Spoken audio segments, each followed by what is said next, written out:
அனைத்திந்திய அண்ணா திராவிட முன்னேற்றக் கழகம் தோல்வி அடைந்தால் எடப்பாடி பழனிசாமி ராஜினாமா செய்ய வேண்டுமா? அதிமுகவின் நிர்வாகிகள் மாவட்ட செயலாளர்கள் கூட்டத்தில் எடுத்த இறுதி முடிவால் அதிர்ச்சியடைந்திருக்கிறார் எடப்பாடி பழனிசாமி அவர்கள்.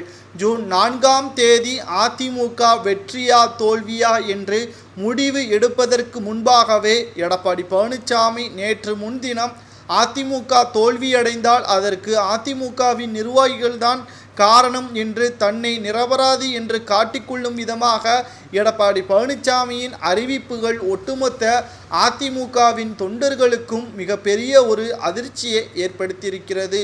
இதன் மூலமாகத்தான் அதிமுக தோல்வியடைந்தால் முழு பொறுப்பையும் எடப்பாடி பழனிசாமி ஏற்றுக்கொண்டு அவர் பொதுச்செயலாளர் பதவியை ராஜினாமா செய்ய வேண்டும் என்று தென் மாவட்ட நிர்வாகிகள் ஒன்று கூடி தற்பொழுது முடிவு ஒன்றை எடுத்திருக்கிறார்கள். இதற்கு உடன்படாமல் எடப்பாடி பழனிசாமி இருந்தால் நிச்சயமாக கூண்டோடு நாங்கள் பன்னீர்செல்வம் அணியில் இணைந்து கொள்வோம். எப்படியும் அவர் ராமநாதபுரம் தொகுதியில் வெற்றியடைந்து மத்திய அமைச்சராக பொறுப்பேற்பார், அதிமுகவை மீட்டெடுப்பார்.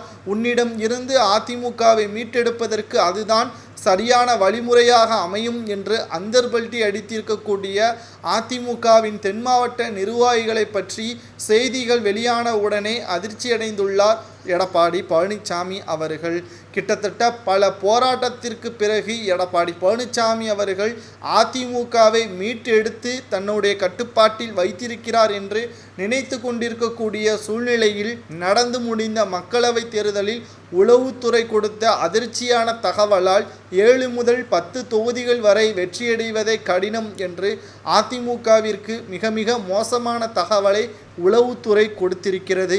இந்த தகவலின் அடிப்படையில்தான் எடப்பாடி பழனிசாமி அதிமுக தோல்விக்கு காரணம் அதிமுகவின் நிர்வாகிகள்தான் என்றும் அதிமுகவின் தலைமையில் விசுவாசம் இல்லாத அதிமுகவின் தொண்டர்கள் இப்படி இருந்தால் தோல்விதான் அடைவார்கள் என்றும் மறைமுகமாக சுட்டிக்காட்டியதன் காரணமாகத்தான் கடும் கோபமடைந்து அதிமுக பதவியிலிருந்து எடப்பாடி பழனிசாமி ராஜினாமா செய்யாமல் இருந்தால் நாங்கள் கட்சியிலிருந்து விலகுவதாகவும் ஓபிஎஸ் அணியில் இணைய உள்ளதாகவும் தெரிவித்துள்ள அதிமுகவின் நிர்வாகிகள் ஒட்டுமொத்தமாக எடப்பாடி பழனிசாமி தலையில் மிகப்பெரிய ஒரு இடிவிழும் அளவிற்குத்தான் அறிவிப்புகளையும் வெளியிட்டிருக்கிறார்கள்.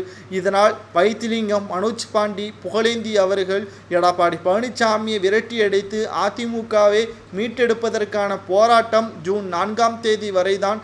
அதற்கு பிறகு ஆட்டோமேட்டிக்காக அதிமுகவை நாங்கள் மீட்டெடுப்போம், வெற்றியோடு அதிமுகவை நாங்கள் மீட்டெடுப்போம் என்பதற்கேற்ப ஓபிஎஸ் அவர்களது ஆதரவாளர்கள் கூறியுள்ளனர்.